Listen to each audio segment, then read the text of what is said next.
Lanjut, Ruth. Permisi, Kakak. Sebentar, maaf kita nggak ganggu ya. Jadi perempuan itu sedang duduk di sebuah kursi, mulutnya itu, bibirnya itu hitam. Ada busa di mulutnya. Ya. Matanya mendelik. Matanya mendelik, Mas. Kok bisa gitu?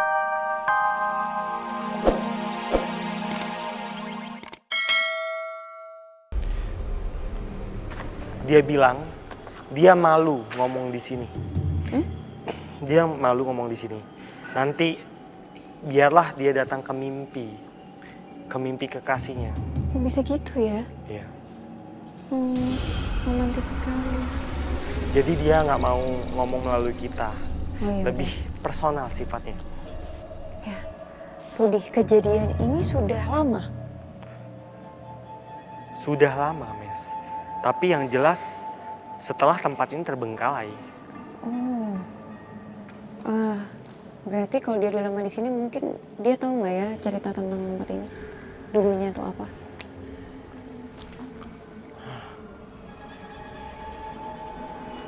Enggak, Mes. Dia nggak tahu apa-apa tentang tempat ini. Ya, Dan dia nggak ada hubungannya sama sekali dengan tempat ini. nggak apa-apa deh. Terus gimana, Ruth? Kalau kita mau cerita tentang tempat ini, kita harus tanya ke siapa? Tapi saya menemukan satu spot di tempat ini yang kelam sekali. Ada di sebelah sana. Kakak, terima kasih.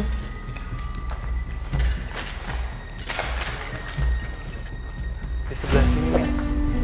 Kenapa, Ruth? Sesuatu yang sangat kelam. Kami pun melanjutkan penelusuran ke tempat di mana Rudy merasakan aura kelam lainnya. Halo. Halo, selamat malam. Permisi, siapa dia? Ada residu energi ketika tempat ini belum terbengkalai. Apa yang kamu rasain? Apa ini? Ada seseorang yang sangat depresi parah, frustasi parah di sini.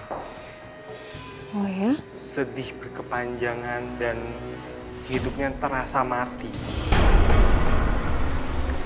Seperti apa orangnya? Ada sosok perempuan cantik, berkulit putih, rambutnya lurus. Dia di sini. Dia lagi duduk di sini. Tapi ini nggak ada kursi, Ruth. Dulu di sini ada kursi, Mes. Ada sofa. Sofa.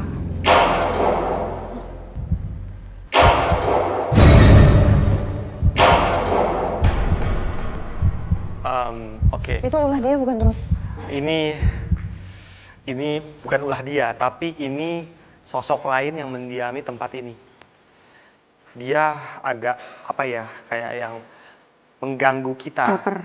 Iya, mengganggu kita. Kita kan lagi buat program ini. Jadi supaya pikiran kita terpecah ke dia. Lanjut, Ruth. Permisi, Eh, Kakak. Sebentar, maaf kita nggak ganggu ya. Jadi perempuan itu sedang duduk di sebuah kursi. Mulutnya itu, bibirnya itu hitam. Ada busa di mulutnya. Ya. Matanya mendelik. Matanya mendelik, Mas. Kok bisa gitu, Ruth? Apa yang terjadi sama dia? Gimana dia meninggalnya? Lehernya kaku sekali.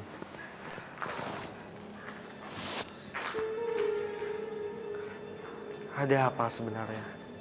Boleh saya tahu?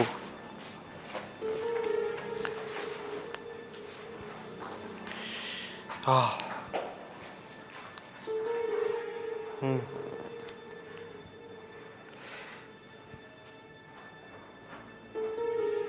Tempat ini punya harapan yang besar untuk dia. Jadi dia ini pemilik tempat ini. Dulunya. Iya. Dia mendirikan ini itu habis modal luar biasa banyak. Iyalah, gedungnya Seperti yang kayak kita lihat ya, gini. ini gedungnya besar ya. Belum tanahnya. Iya. Ini tuh modalnya besar sekali.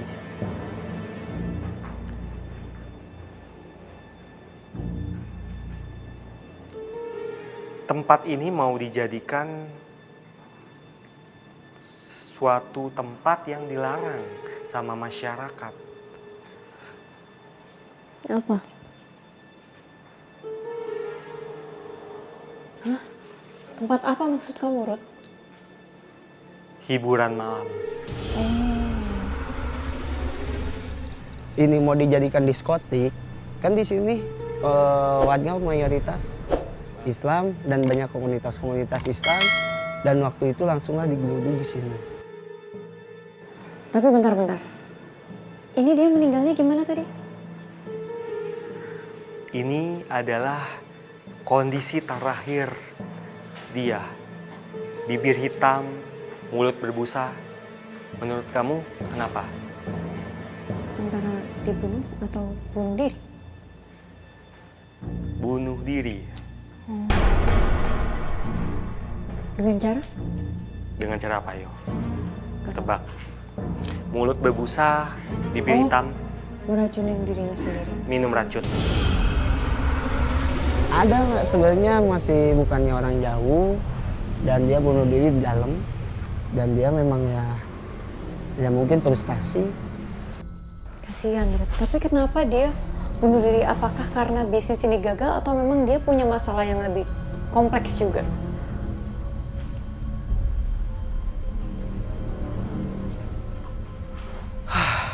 Kasian banget ya.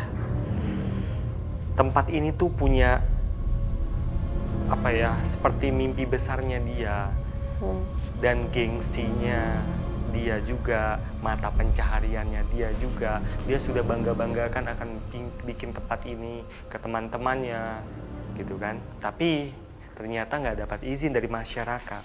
Akhirnya tempat ini ya terbengkalai begini aja. Padahal tempat ini hampir jadi loh. Ini tinggal mungkin 30% lagi ya progresnya. Oh ya? Ini udah makan biaya tuh luar biasa banyak. Pasti. Dan dia bilang, ini tempat peristirahatan terakhir saya.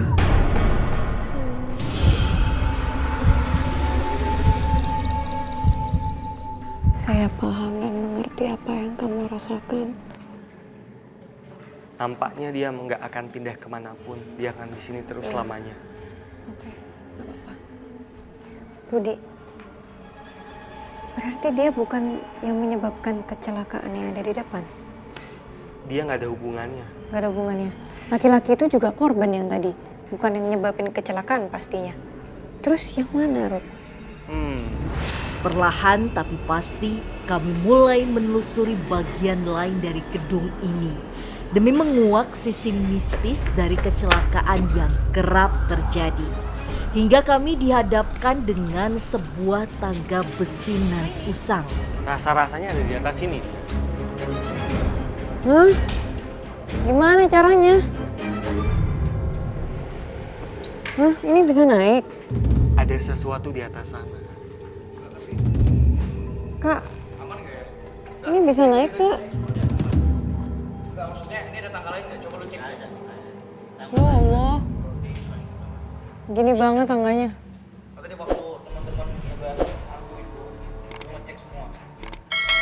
Ini doang tangganya, tapi gimana, aman nggak naiknya? Aman sih, tadi kira. Ada apa Ruth di atas? Kira naik. Ih, dia suruh naik duluan deh. Ayo naik duluan. Kenapa di sana? Di atas sana ada sosok hitam. Sekelebat hitam ya, ini dia siapa? Yang jelas dia ini jahat. Dia bikin orang-orang itu jadi blank. Dan sebagian ada yang tergelincir waktu lewat sini. Oke. Lanjut ya. Cuma ini doang. Bantu dipegangin lah, ini rada menakutkan. Bantu. Ayo. Siapa duluan mau naik? Saya akan naik ke atas karena saya penasaran dengan sosok ini. Kalau kamu terserah kamu mau naik atau enggak. Yang jelas saya butuh beberapa kameramen ikut saya. Harus tetap naik sih, Mas. Ya udah, satu-satu aja deh. Ringkih banget tangganya.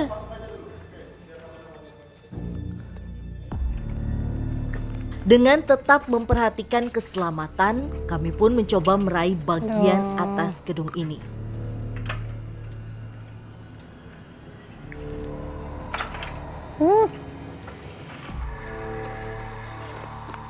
Kok bisa nggak ya naik kayak gitu? Bisa, Memes? Mana ya? Iya, boleh, boleh. Bismillah. Hati-hati Kak Memes.